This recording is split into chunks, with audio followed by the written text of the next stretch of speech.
standing. The Boogie Down Bronx, you already know. The last frontier. Let's get it. Let's get it. I've been coming to the Bronx Night Market since 2020, and it's one of my favorite events in the Bronx. It showcases so much diverse food, so much culture, so many different people, and it also gives like local entrepreneurs a platform for them to thrive and like get that brand awareness for themselves. So, of course, I had to eat before I started talking to anyone.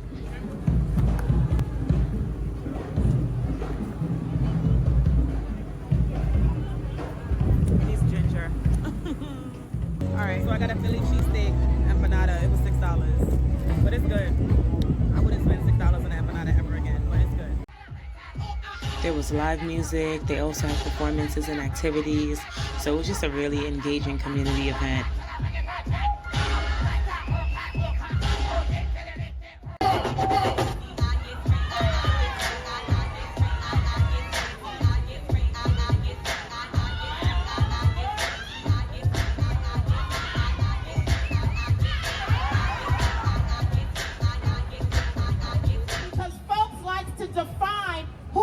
The Bronx and they don't know who we are.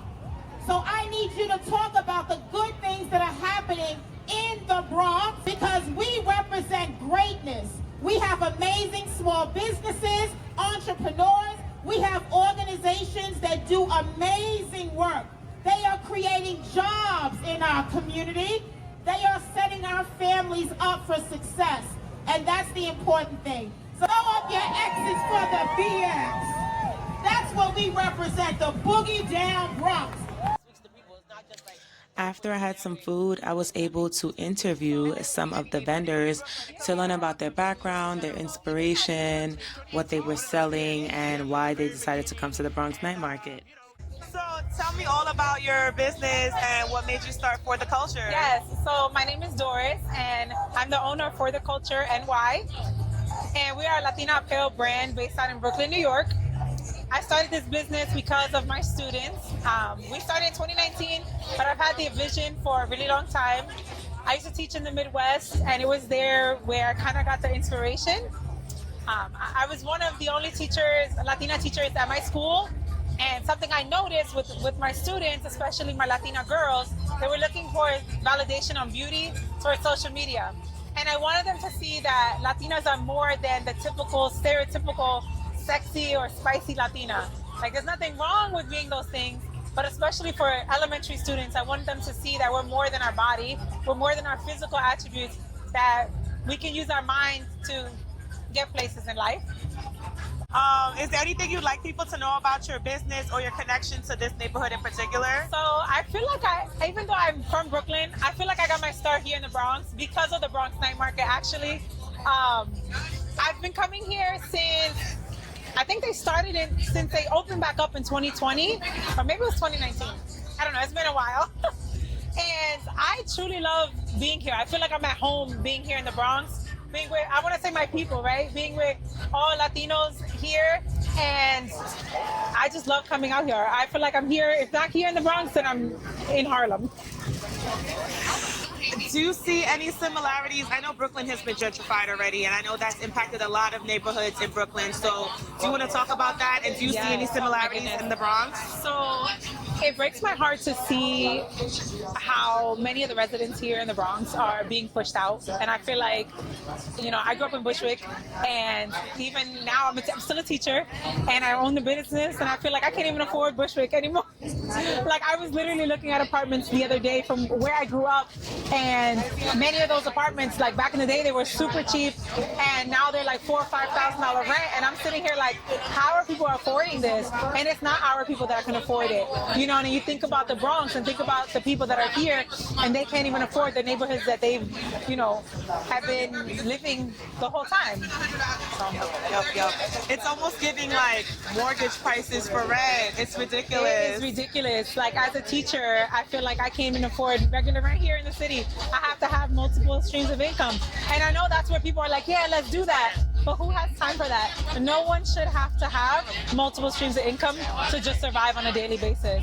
Because if you think about it, especially being here in the Bronx, like many people are even just like struggling to hold one job, especially if you have children. I don't have children myself. I can't imagine being a parent, having children, working full-time, or having more than one job, being able to make it every single day. The struggle is real. It's real. It's really real. So tell me more about the inspiration behind your concept of For the Culture. So my biggest thing is I want people to see that we're more than the physical, stereotypical Latina. As a teacher, I feel like I want students and my kids to see that, especially Latinas, young girls, young women, to see that education is going to get you far. Nobody can ever take that away. And that goes for anybody, right? No one can ever take that away. And while that may look different for everybody, right? Because not everyone's going to go to college, and that's okay. Your street smarts is going to get you places that your education in college is not going to. And so I started with actually our Latina on a Mission t-shirt with the mission to really inspire all Latinas and push them further. What sets your business or your brand apart from others at this festival? So I feel like mine is pretty target demographic. I am Puerto Rican, and so a lot of our shirts are Puerto Rican, but I also make it so that it's not just about Puerto Ricans. In the Bronx, I have a heavy population of Puerto Ricans and Dominicans, and then I also have other t-shirts from other different Latin countries as well. How do you envision your business evolving as the neighborhood continues to change? And this could be any neighborhood. It could be Brooklyn. It could be the Bronx, or just New York in general. So even as New York changes, my goal is still to keep my people at the forefront all of the time. Because at the end of the day, that's who I am, right? Like, I'm Puerto Rican, and I want people to see that we're here. I want everybody to see, not just Puerto Ricans, but Latinos are here. We are here, and we're staying here. We're gonna be here. We're gonna be all right. Are there any upcoming events or locations where we can find your brand or where you'll be at? So this season, for the month of April, you can catch us at the Bronx Native Store and at the Bronx Night Market. And then you'll also catch us at the Brooklyn Night Market in Sunset Park, Brooklyn. All right, cool. Thank you so much. I'm Sharifa. My brand is called Black and Ugly. And of course, it's a shocking name, but it's an oxymoron. It's a brand that's about uplifting Black people and making fly stuff that still instills our pride in it. When it comes to vending, I've been vending a while. I've had the brand for about 10 years, but I've been actively vending for about 7. And being that I'm from Harlem, I do see a lot of change. Of course, gentrification is a thing. I'm conflicted with it because I do like some of the changes that comes in the neighborhood. I do like the, the little coffee shops, the little organic stores. I do like that because I do try to eat, very consciously.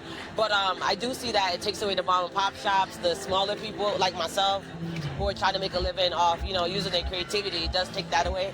So I'm conflicted with that. But I think anything you can see the good and bad in it, and that's something that has good and bad. I think it's just that people have to be knowledgeable of what they have before they lose it. And yeah. That's it. Cool. What's the inspiration behind your concept? Oh, so it's an oxymoron. It's also a Biggie quote. So it's about taking something negative and putting a positive spin on it.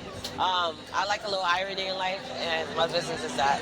What sets your brand apart from others at the festival? I think here it's a lot of food. So that's one thing. And also, it's a clothing brand that speaks to people. It's not just super generic things that make people spend $20. It's something that you put on and you'll feel good in it. How do you engage with your local community? I do a lot of workshops for kids, and they're always free. Last week I was at the Schaumburg doing a workshop. So I do that. I design for schools, and I do giveaways. So. Are there any upcoming events that you'll be at next? I'll be at Uptown Night Market on Thursday, and all the Thursdays up until October. And yeah, there's a lot of events, but you can check it on my site, which is www.blackandugly.com. Is this your first Bronx Night Market? No, I've been to I think this is my 3rd year. Yeah. What makes you come to the night markets in general? The Bronx is a little, but a lot of my customers are from Uptown and from the Bronx, and the Bronx is where a lot of things started, so it definitely demands that respect. And yeah, my target market is here. That makes sense. Mm-hmm. So my last question for you is there anything that you'd like people to know about your business or your connection to the Bronx besides the fact that it's Uptown? I think that you know, the Bronx side of hip hop, my brand is very hip hop based, so I definitely appreciate that. Okay, cool. Thank Yeah, you. no problem.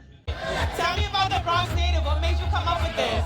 Yeah, so Bronx Native was a passion project for me. I was looking for merchandise that set the Bronx. I love BX. I couldn't find it. We put it upon ourselves to solve this problem, to change the narrative, to create merchandise that represents us, inspires us. But not only that, become a community brand, right? A brand that tackles issues that we go through every day. A brand that's a cultural hub, inclusive spaces for our people. And yeah, it's become a movement. So I'm excited about it. Yeah. How long have you been coming to Bronx Night Market? I've been coming to the Bronx Night Market since it started in 2019, I believe, or 2018, one of those years. Yeah, from the very beginning. And, to be back here 2024, a couple years later, is amazing. So.